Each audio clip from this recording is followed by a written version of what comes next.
The desecration of the Holy Eucharist has always been at the heart of the Luciferian cult.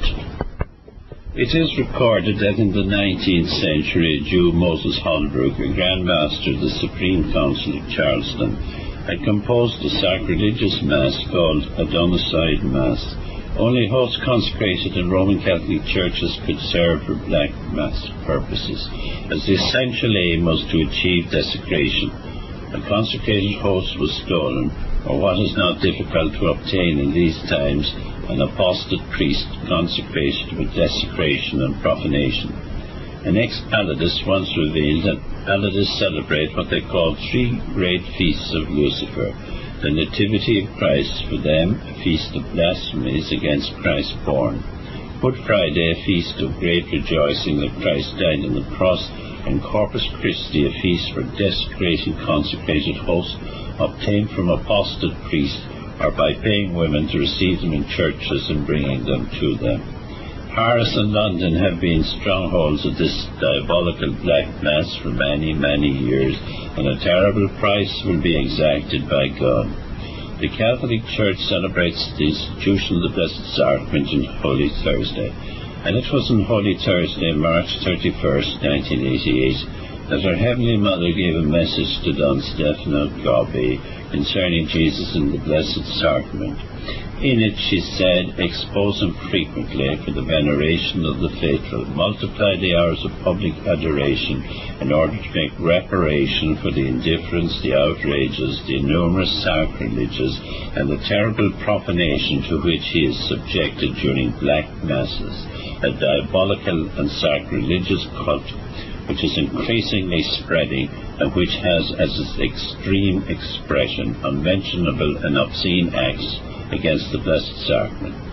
For this reason, the world is immersed in the deepest of nights, in the darkness of sin and impurity, egoism and hatred, avarice and impiety, and it already seems that there is nothing left which is able to prevent it falling into a bottomless abyss. For the great hour of justice and of divine mercy has already arrived." Again, in a message of Our Lady to Don Gobbi on June 2nd, 1989, she proclaims, "The huge red dragon is Marxist atheism. Its color is red because it makes use of war and blood as instruments of its many conquests. In recent years, the Serbian Marxist-led army performed that function against Catholic Croatia." The next day, her message contained this: "If the red dragon is Marxist atheism, the black beast is Masonry.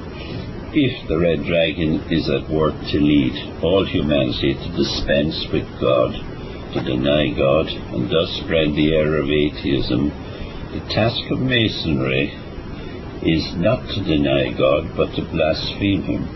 That is why in these times, behind the perverse activity of Masonry, Black Masses and satanic worship are spreading everywhere."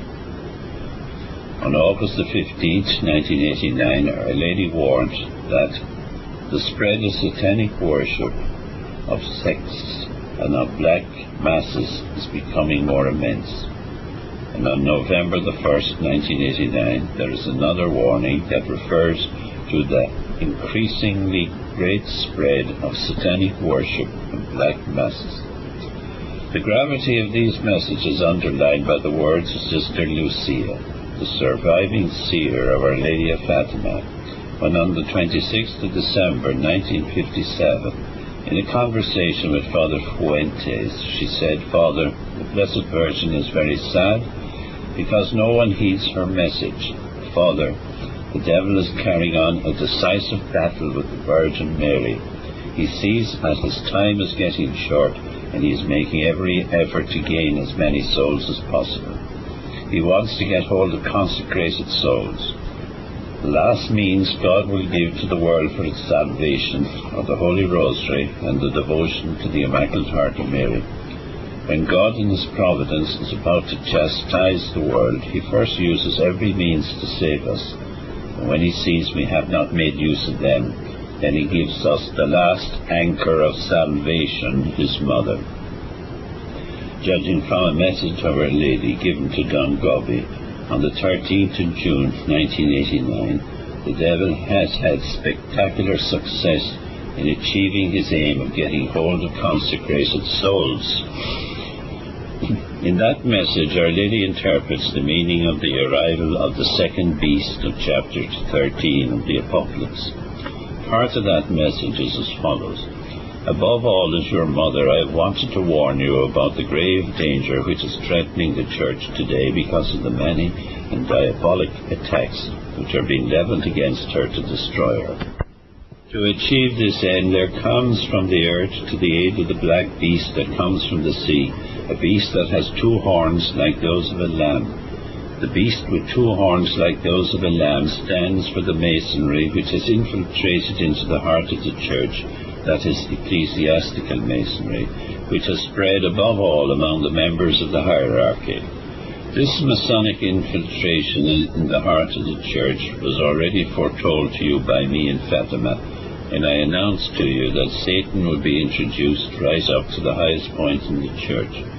If the purpose of Masonry is to lead souls to perdition, leading them to the worship of false divinities, the purpose of ecclesiastical Masonry, on the other hand, is that of destroying Christ and his Church, building up a new idol, that is, a false Christ and a false Church. In the continuation of this message, Our Lady points out that ecclesiastical Masonry is at work in a subtle and diabolic way to lead everybody to apostasy by justifying sin, presenting it as no longer an evil, but as a value and something good, by denying the historical reality of the miracles and of the resurrection, casting doubts on the divinity of Christ, by spreading a false ecumenism which leads to the acceptance of all the Christian churches, asserting that each one of them possesses parts of the truth. It cultivates the plan of founding a universal ecumenical church formed by the fusion of all the Christian confessions, among them the Catholic Church. Ecclesiastical Masonry tries in many and subtle ways to attack the Church's reverence towards the sacrament of the Eucharist, undermining the sacrificial value of the Mass, looking on it as only a mean, striving to deny the real and personal presence of Jesus in the consecrated host. Ecclesiastical Masonry tries to destroy the foundation of unity in the Church with a subtle and insidious attack against the Pope. So, with that message, the greatest crisis of the Catholic Church has been revealed by the mother of that Church in her words, ecclesiastical Masonry, which has spread above all among the members of the hierarchy, the beast with two horns like a lamb. Surely the greatest success of Satan is the corruption of some Catholic bishops called by God to be successors of the apostles and defenders of the faith. According to St. Ignatius of Antioch, the person who corrupts the faith of God, for which Jesus Christ was crucified by evil teaching, will go into unquenchable fire, and so will the person who listens to him. St. Thomas Aquinas said that the Christians who knew more than many others who are in hell are more deserving than those others of endless torture. No wonder Pope Paul VI said that the smoke of Satan has entered into the Church. According to Pope Pius X, the saint, the modernists are of the opinion that their place is and remains within the Church in order to gradually transform the general awareness. They have succeeded, as Our Lady said, of wiping out the general awareness of sin, presenting it as no longer an evil. Even as far back as in 1956, Pope Pius XII in a Christmas radio message said, "Formerly sin was acknowledged as such, and when it is acknowledged, there is always the possibility of pardon through the infinite mercy of God. On the other hand, if a man will not avow that an action of his is morally wrong, he will not pray for the grace of forgiveness or amendment." End of quote. Dr. Rudolf Graeber, Bishop of Regensburg, in his booklet Athanasius and the Church of Our Time, quotes from the Paris Masonic Journal of the Grand Orient of France, La Humanisme, in 1968 as follows: Among the pillars which collapse most easily we note the magisterium, the infallibility, which has just had to face being stormed by married people on the occasion of the publication of the Encyclical Humanae Vitae. The subsequent death to confession, now that sin in our days had become a completely anachronistic concept handed down to us by the rigorous medieval philosophy, which was in turn the heritage of biblical pessimism. This article in the Masonic Journal, Humanisme, May October 68, comes to a conclusion. What we are faced with is a gigantic revolution in the Church which already contains in it the prelude to victory. When the traditional structures collapse, all that remains will follow. It is not the scaffold that is awaiting the Pope. It is the rise of the local churches, organizing themselves democratically, rejecting the dividing line between clergy and laymen, creating their own dogma and living in complete autonomy of Rome. End of quote. Bishop Graver's comment on this is, we are grateful for this frankness. We now know what we are up against. Lucifer's plan is laid out clearly and openly before us.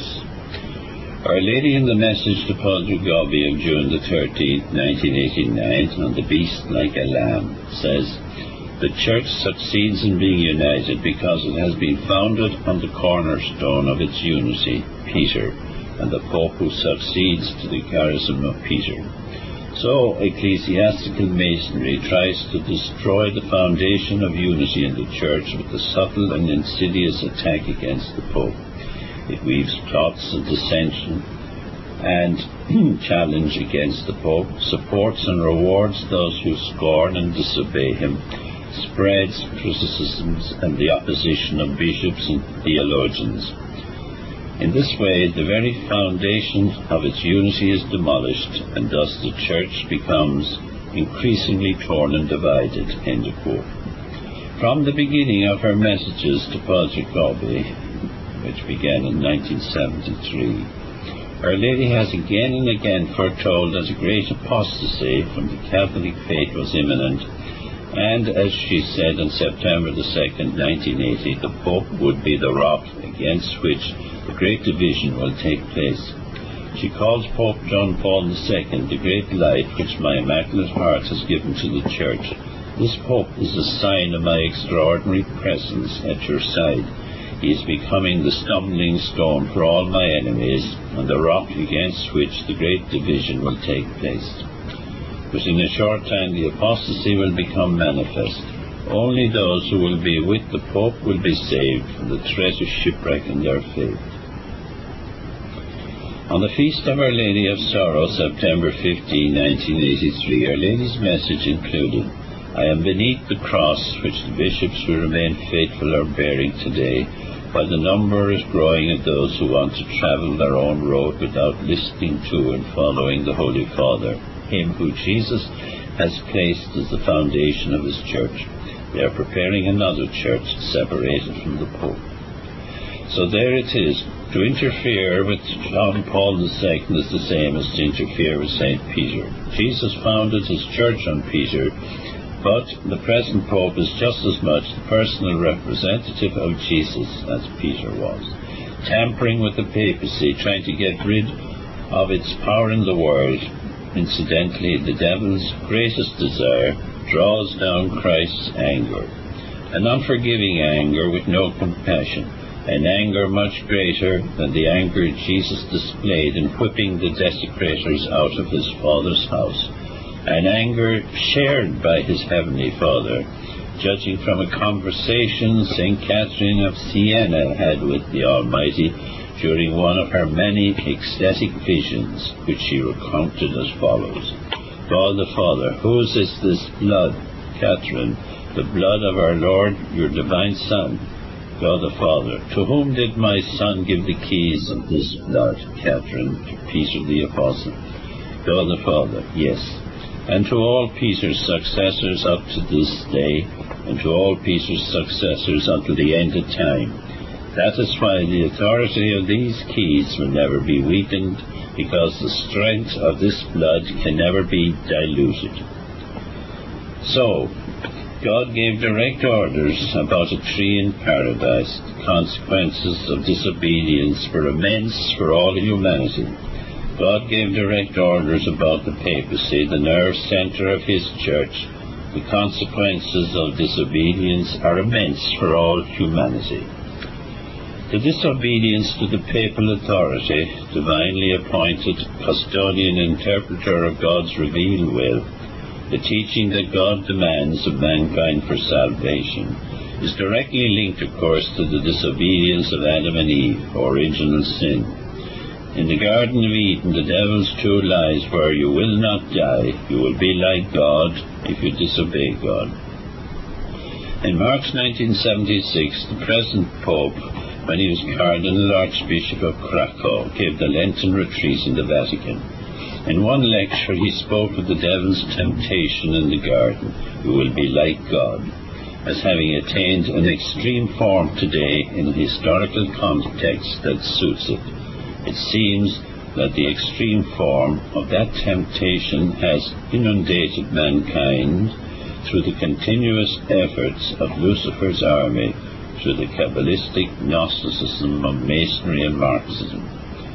The occult Masonic practice of initiation must spread out into a mass planetary Luciferic initiation according to the leaders of what they refer to as the New Age. Their version of Gnosticism, called Theosophy, lusts after godhood, and of course, as a version of Gnosticism has to be connected with the Jewish Kabbalah and Masonry. In fact, Marx, Lenin and Trotsky were Theosophists. In 1875, the Russian occultist Helena Blavatsky founded the Theosophical Society with the aim of making occult knowledge available to all and to synthesize religion on the basis of occultism. What she really sought was the establishment of Lucifer's one-world religion. When she settled in London in 1887, she started a theosophical magazine called Lucifer the Light Bringer.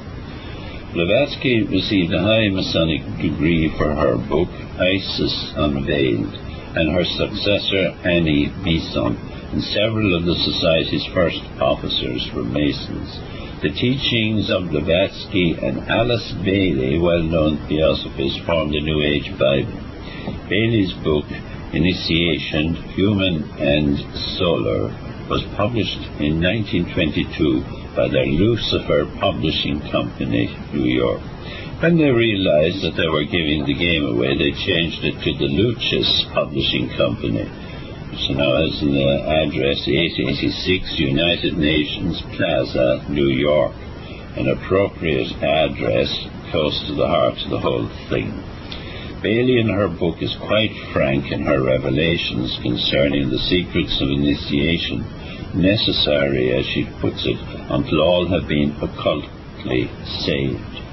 Their theosophy takes evolution to its logical conclusion, godhood for everything. Their belief is that the whole universe is evolving in consciousness, directed by those with paranormal abilities who will create for Earth a brain and a heart, and raise up all matter to godhood by initiation into complete knowledge, godhood for everything. The occultism of the New Age movement is man's attempt to achieve the total consciousness of God. But according to them, many reincarnated lifetimes are necessary to attain this goal. So in reality, what it all adds up to is the devil, once again as in Genesis, saying, it is not a sin to disobey God, you will be like God, you will not die. Transmigration after death will save you. Reincarnation or transmigration of souls, of course, is a teaching of the Jewish Kabbalah. The Encyclopaedia Britannica under Theosophy states that, quote, the theosophical movement of the 20th century, with which Gnosticism has much in common, rightly claims the Gnostics as its spiritual ancestor, end of quote. It also states in the encyclopedia that the most characteristic feature of this modern theosophical teaching is belief in reincarnation. In the Manichaean Gnostic system, after death, transmigration of souls was a method of purification for the less perfect, called auditors or catechumens. This means of liberation for the souls of catechumens finally ended up in the body of an elect, thereby securing salvation. As regards damnation, that is the consequence to hell for those who refuse to accept truth, Gnostic, Manichaean dualism. It is surely a supremely clever trick of the devil to persuade people that they are damned unless they believe that he is God. A prominent guru of the New Age, David Spangler, author of the book Revelation, Birth of a New Age, has been very candid in another book of his called Reflections on the Christ, Fintorn, Scotland, 1978, where in pages 40 to 44 he writes as follows: Christ is the same force as Lucifer. Lucifer prepares man for the experience of Christhood. As we move into a new age, each of us in some ways brought to that point which I term the Luciferic initiation, the particular doorway through which the individual must pass if he is to come fully into the presence of his light and his fullness. Lucifer comes to give us the final Luciferic initiation that many people now in the days ahead will be facing, for it is an initiation into the new age. End of quote.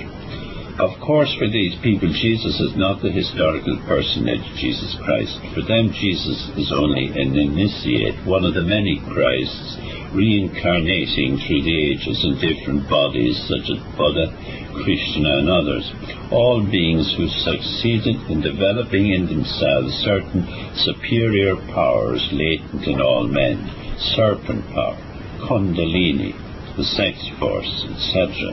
Blavatsky, drawing on Eastern mythology, Tibetan Lamaism, etc., proclaimed a hierarchy of masters inhabiting Venus when not on Earth. She didn't know, as we know now, that Venus is an inferno.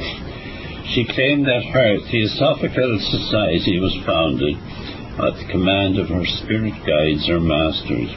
Jesus for them is a junior master. In one reincarnation he was the Christ. His senior, the Buddha, supposedly was reincarnated in 1977 as the head of the hierarchy. It is interesting that the English Society for Psychic Research proved fraudulent Blavatsky's mediumship and claim of spirit masters. In fact, her masters were not spirits, but instead French Kabbalist Masons. The leadership of the Theosophical Society is Masonic, and the alternate name for both is Universal Brotherhood. It is the same Universal Brotherhood proclaimed in that editorial of the London Jewish World, February the 9th, 1883, as the great ideal of Judaism.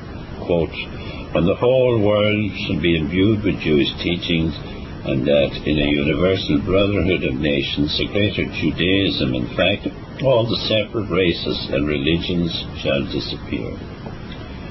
Alice Bailey, in her book The Externalization of the Hierarchy, New York, Lucis Publishing Company, 1957, discloses on page 511 that New Age preparations were being directed by Freemasonry, the chief cornerstone of the New Age movement. So now we see better the reality behind the words of Our Lady in the message to Padre Gobbi on June 29, 1983, when she said, now the struggle between your Heavenly Mother and her adversary has entered its decisive phase. The Red Dragon is atheistic Marxism, which has now conquered the whole world and has led humanity to construct for itself a new civilization without God. Because of this, the world has become an arid and cold desert, immersed in the ice of hatred and in the darkness of sin and impurity. And she goes on to warn how the black beast is masonry and has infiltrated the church, trying to destroy the main bulwark against evil. Communist officials in Vietnam some years ago read that message of Our Lady in the book to the priests or Lady's beloved sons. Because of that message, they put an 81-year-old Vietnamese priest in jail for life. Our Lady said Marxism has now conquered the whole world and constructed a new civilization without God. Obviously, the whole world has not been conquered in a military sense, but it has been conquered by New Age indoctrination at all levels of religion and culture. The so-called liberties claimed in the name of the New Age, such as abortion on demand, contraception, condoms, divorce, homosexual marriages, are all sinful practices in the eyes of God, and millions are under the power of Lucifer because of them. Sodomy, for example, is permitted by the Jewish Talmud, and New Agers worship Lucifer through sodomy because not only is it sinful, but it also mocks God's creative powers. It is being promoted as never before in these years by the New Agers through their controlled media, especially, of course, television. In the New Age book Towards a Human World Order Beyond the National Security Straitjacket, Mish 77, a strategy is outlined that includes consciousness raising in groups for building world order agencies, commitment to political action, and groups to produce grassroots movements, and the crucial control of the media. Several years ago, one of the acknowledged world leaders of the New Age movement, John Randolph Price, claimed that there were more than 500 million New Age advocates on the planet at that time, working among various religious groups.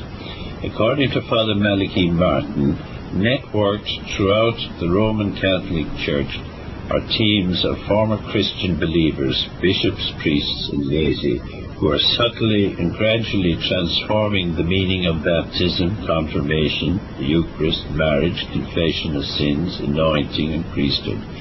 Sacraments all, they become instead celebrations of earth festivals, cultivating man's relationship not with a loving God, but with what they believe is an earthbound destiny in the global village to come. See the Keys of this Blood, page 309. We can see how successful the movement has become that the third Masonic Pope, Lemmy, led to establish the nature cult everywhere. The Jewish Kabbalah is based on pantheism, Pan, nature, and theism, godism. Pantheism holds that the sum of nature is God. So if a man can dominate nature, he will become God.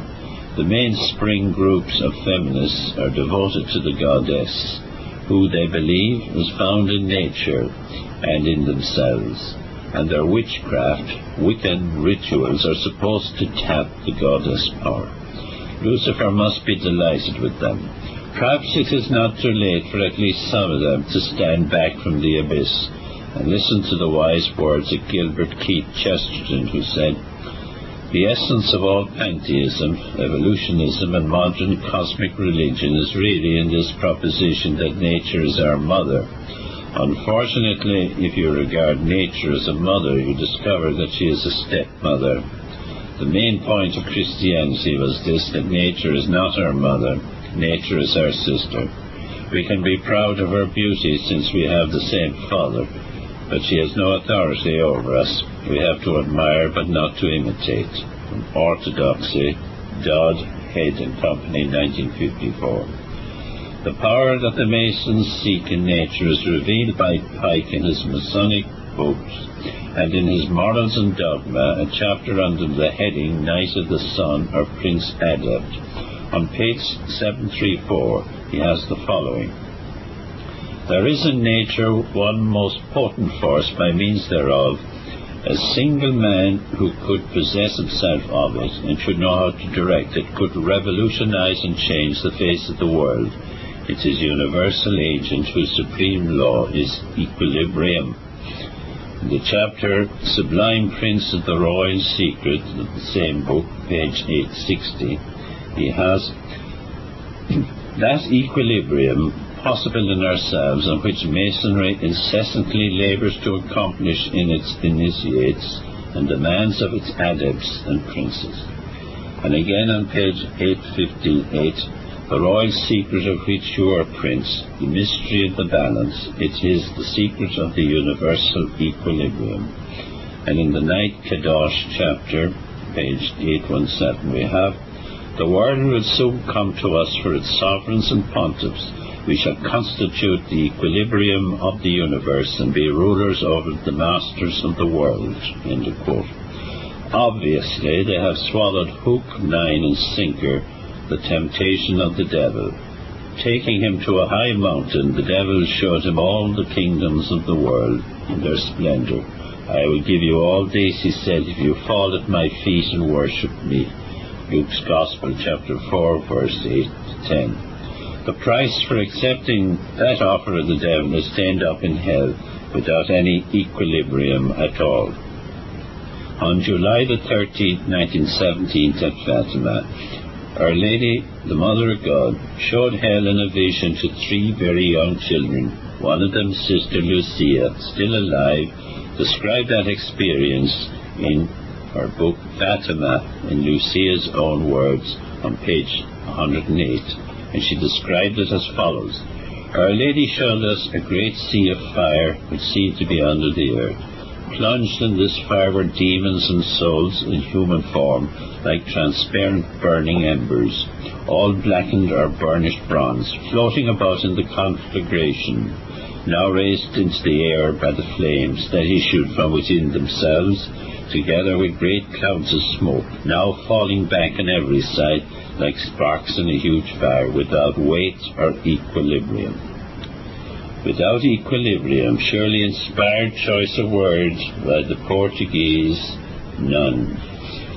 In a message to Father Gobbi on November 28, 1979, Our Lady indicated that priestly prayer joined to suffering and offered through her had incalculable power for a far-reaching chain reaction for good, spreading everywhere in souls and being able to re-establish equilibrium and to equalize the balance of the scale of God's justice.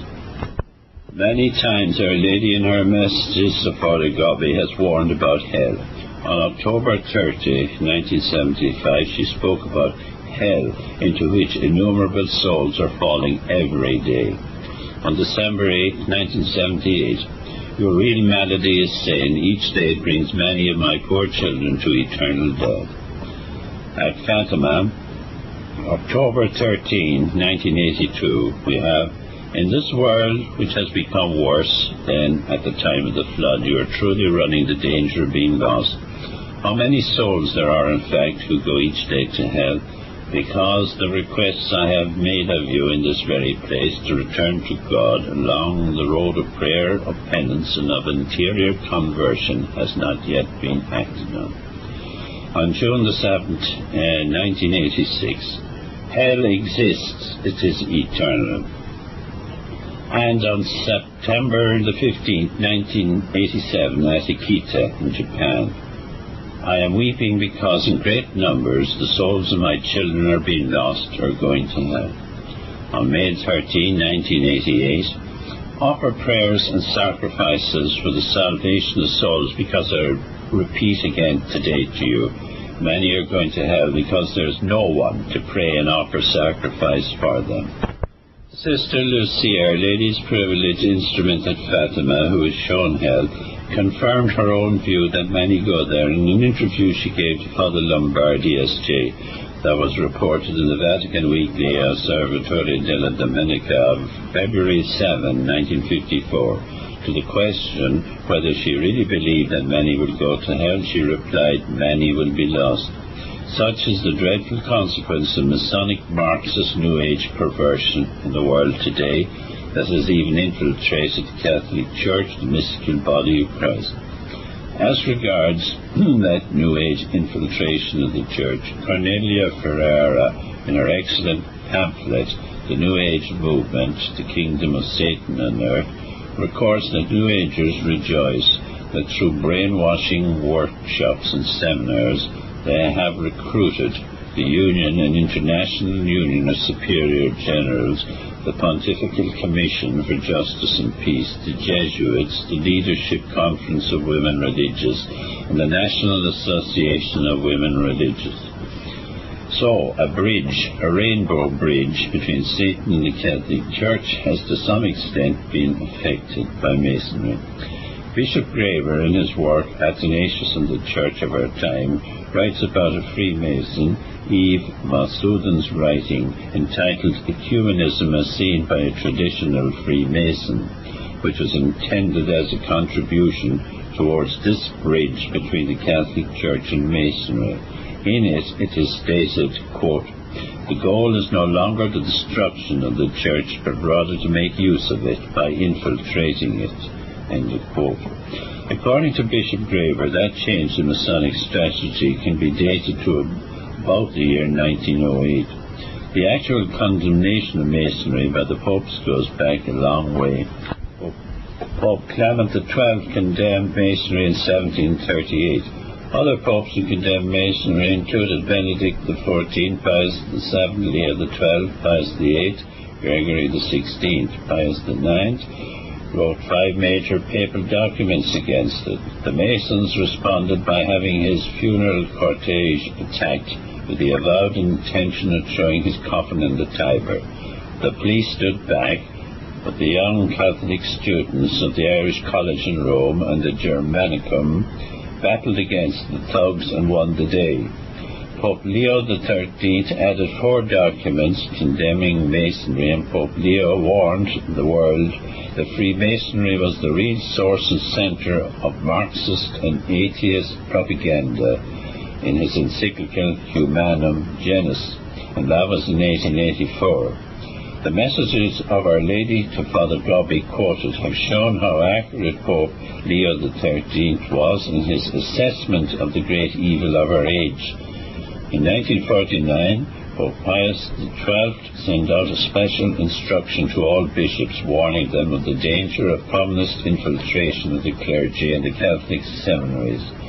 On June 29, 1972, Pope Paul VI stated that the smoke of Satan had infiltrated the Church. On November 26, 1983, the Sacred Congregation for the Doctrine of the Faith issued a document reminding the faithful that membership in Masonic associations remains forbidden, and that the faithful who enroll in Masonic associations are in a state of grave sin and may not receive Holy Communion. This was signed by Cardinal Ratzinger, the prefect, and approved by Pope John Paul II. The rainbow is a symbol adopted by the New Age movement, the Rainbow Bridge, representing the bridge of consciousness that each must build between his mind and soul, oneness with the universe. It conveys the pantheistic and occult belief that we are all one with everything, including nature, and so must operate as members of a world community rather than of a particular nation. This is accepting Lucifer's gift of wholeness, as they put it, which is a pottage of pantheism and secular humanism, and if you accept that gift you have your own Luciferic initiation. A disastrous consequence of the evolutionism propagated by the Jesuit Teilhard de Chardin, with his ideal of superhumanity, the stage in which each individual person is absorbed into a common consciousness. Only a priest gone wrong could have succeeded in turning millions away from the supernatural to embrace instead a universal evolutionism. Jacques Mitterrand, brother of the French president François Mitterrand, was Grand Master of the Grand Orient of France in 1962, and in that year he claimed that Freemasonry deserved the credit for the publication of Teilhard's works. He said that Teilhard places man on the altar, and since he was exalting man, he could no longer exalt God. Rome grasped the full portent of this concept, and using all the reactionary forces concentrated within it, it condemned Teilhard and prohibited the publication of his works, he said. Some other New Age symbols include a 5-pointed star that points down representing Star of the Morning, emblem of Lucifer, standing for evil and black magic, The Vulgate translates morning star as Lucifer in Isaiah chapter 14, verse 12. How art thou fallen from heaven, O Lucifer, with its rise in the morning? Remember the boast of M. Cohen, published in the Communist, Kharkov, April 12, 1919. The boast about the red five-pointed star, symbol of Zionism and Jewry, being adopted as the symbol of the Great Russian Revolution, accomplished without exaggeration by the hands of the Jews. There is another star also used as a symbol of the New Age called the Star of David, a dual triangle combination structure giving a star with 6 points. The two triangles of this star represent the double divinity according to Eliphas Levi and C.W. Oliver, author of An Analysis of Magic and Witchcraft, and who is considered an authority on all Masonic matters. The swastika is another New Age symbol. According to C.W. Oliver, the swastika is a symbol of life, but the swastika reversed is a symbol of black magic. In Hitler's Germany, SS officers had to undergo Luciferic initiation. They produced terrible atrocities. New Agers used the triangle, too, as a symbol. According to the Masonic writer Dr. Martiotta, a triangle inverted, pointing down, represents Lucifer in Masonic Kadosh. Kadosh is a Hebrew word signifying consecrated. They also use an upside-down cross as it is used in the Black Mass, and even the number of the beast in the Apocalypse, 666, is found woven into New Age logos.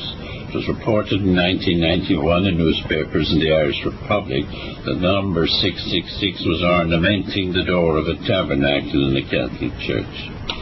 No rational person can deny the truth of these words of Our Lady. It is a time of suffering. It is the time described by the Apocalypse in which Satan has established his reign of hatred and death in the world. Message to Padre Galbi, August 15, 1983. And on July 13, 1986, this is the moment for all of you to take refuge in me, because I am the Ark of the New Covenant. In the time of Noah, immediately before the flood, those whom the Lord destined to survive his terrible punishment entered into the ark.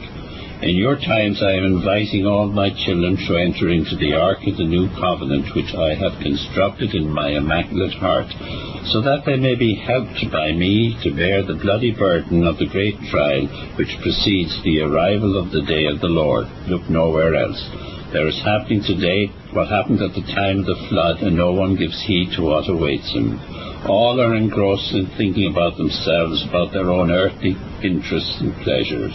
At least you, my beloved ones, must listen to me and follow me. Then through you I can call everyone to enter very quickly into the ark of the new covenant of salvation, which my immaculate heart has prepared for you, for these times of the punishment. What is the purpose of making these tapes? The answer is to be found in the Encyclical Humanum Genus of Pope Leo XIII in 1884. In that encyclical, as already mentioned, the Pope warned the world that Freemasonry was the real source and centre of communist and atheist propaganda.